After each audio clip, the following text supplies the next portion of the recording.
ದೇಶದ ಮಾಜಿ ಪ್ರಧಾನಿ ಹಾಗೂ ಹಿರಿಯ ಮುತ್ಸದ್ದಿ ಎಚ್ ಡಿ ದೇವೇಗೌಡರ ಸುಮಾರು 70 ವರ್ಷಗಳಿಗಿಂತಲೂ ಹೆಚ್ಚಿನ ರಾಜಕೀಯ ಜೀವನದಲ್ಲಿ ಅವರ ಹಿಂದೆ ಹೆಗಲು ಕೊಟ್ಟು ನಿಂತಿದ್ದಂಥವರು, ಅವರಿಗೆ ದೊಡ್ಡ ಶಕ್ತಿಯಾಗಿದ್ದಂಥವರು ಅವರ ಧರ್ಮಪತ್ನಿ ಚೆನ್ನಮ್ಮವರು. ಕುಮಾರಣ್ಣನಂತಹ ಜನಾನುರಾಗಿ ಮುಖ್ಯಮಂತ್ರಿಯನ್ನು ಕೂಡ ಆ ತಾಯಿ ಮುಖ್ಯಮಂತ್ರಿಗೂ ಕೂಡ ಜನ್ಮ ಕೊಟ್ಟಿದ್ದಾರೆ.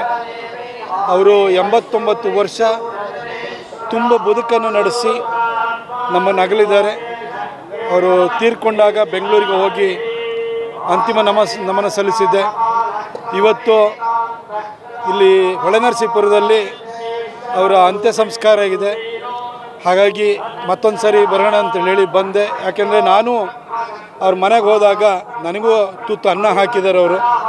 ಅವ್ರ ಮನೆಗೆ ಹೋದಾಗ ಪ್ರೀತಿಯಿಂದ ಊಟನ ಬಡಿಸಿದ್ದಾರೆ, ಚೆನ್ನಾಗಿ ನೋಡ್ಕೊಂಡಿದ್ದಾರೆ.